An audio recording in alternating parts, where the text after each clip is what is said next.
వరంగల్ జిల్లా కొత్తపల్లి గ్రామంలో 99 రోజుల ప్రజాపాలన ప్రగతి ప్రణాళికలో భాగంగా నిర్వహించిన గ్రామ సభలో మంత్రి కొండా సురేఖ స్థానిక ఎమ్మెల్యే నాగరాజుతో కలిసి పాల్గొన్నారు. సందర్భంగా గ్రామ సర్పంచ్ సునీత గ్రామంలో పర్యావరణ పరిరక్షణ కోసం ప్లాస్టిక్ వినియోగాన్ని నిషేధించేందుకు కృషి చేస్తానని తెలిపారు. గ్రామ అభివృద్ధికి ప్రజలు సహకరించాలని కోరారు. మంత్రి కొండా సురేఖ మాట్లాడుతూ ప్రతి గ్రామాన్ని ఆదర్శ గ్రామంగా తీర్చిదిద్దడానికే ఈ గ్రామ సభలు నిర్వహిస్తున్నామని తెలిపారు. మహిళలకు ఉచిత బస్సు ప్రయాణం, 200 యూనిట్ల ఉచిత విద్యుత్, సన్నబియ్యం, 500 రూపాయల గ్యాస్ సిలిండర్, ఇందిరమ్మ ఇల్లు వంటి పథకాలతో ప్రజాప్రభుత్వం పనిచేస్తోందన్నారు. ఎమ్మెల్యే నాగరాజు ప్రతిపక్షాలపై విమర్శలు చేశారు.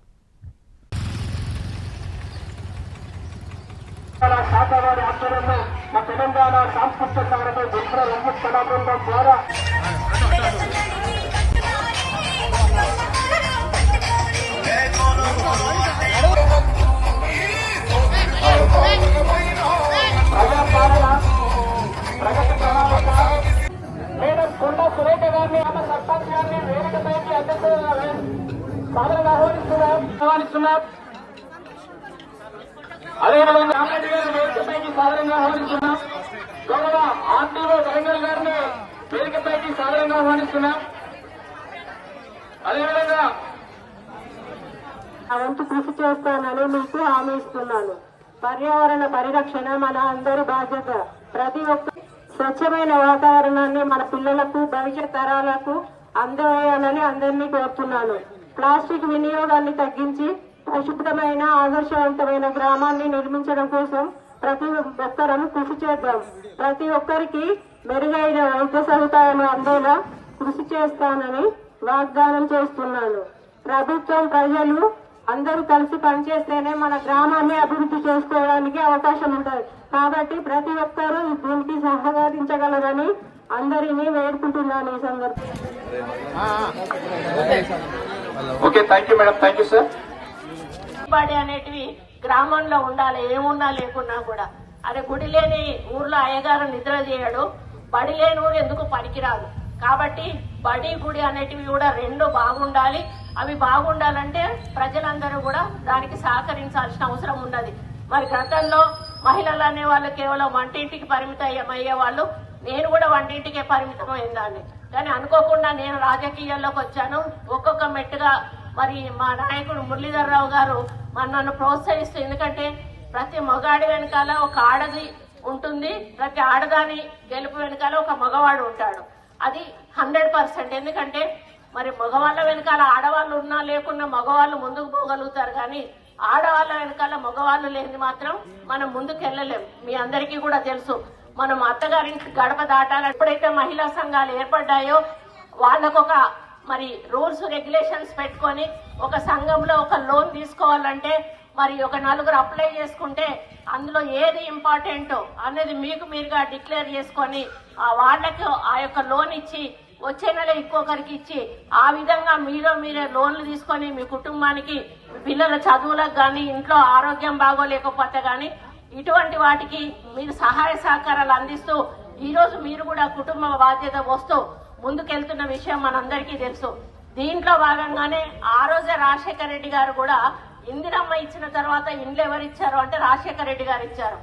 మన ముఖ్యమంత్రి గారు రేవంత్ రెడ్డి గారు కూడా ఏది చేసినా కూడా మహిళల పేరు మీదనే చెయ్యాలి, మహిళలు కోటీశ్వర్లు కావాలి, కాబట్టి మహిళలకి అన్ని ఇవ్వాలి అని చెప్పేసి ఈరోజు ఆర్టీసీ బస్సులు ఇస్తా ఉన్నారు. సోలార్ సిస్టమ్స్ పెట్టి అది కూడా మీకు రెంట్కి ఇస్తా ఉన్నారు. మీకు అన్ని కావాల్సిన ఇప్పుడు ఏదైతే షాప్స్ ఉన్నాయి శిల్పారామం దగ్గర, అది ఒక కోట్ల రూపాయల విలువ గల స్థలం. అది అక్కడ చాలా సెంటర్, చాలా మంది ఎక్కడెక్కడి నుంచో వస్తారు ఆ శిల్పారామంకి. వాళ్ళకి అక్కడ షాప్స్ పెట్టిస్తే వీళ్ళు చేతులతో తయారు చేసిన వస్తువులను అక్కడ అమ్ముకునేటువంటి అవకాశం కల్పించారు. ఈ విధంగా ప్రతి ఒక్కటి కూడా మహిళల చేతికి ఇచ్చినప్పుడు ఆ యొక్క డబ్బు వృధా కాకుండా కుటుంబ అవసరానికి ఉపయోగపడుతుంది అని చెప్పి ఒక నమ్మకంతో ఈరోజు మన ముఖ్యమంత్రి గారు ఈ కార్యక్రమాలు తీసుకున్నారు. ఉన్నది మీ పిల్లలకు ఫీజు రియంబర్స్మెంట్ వస్తా ఉన్నది.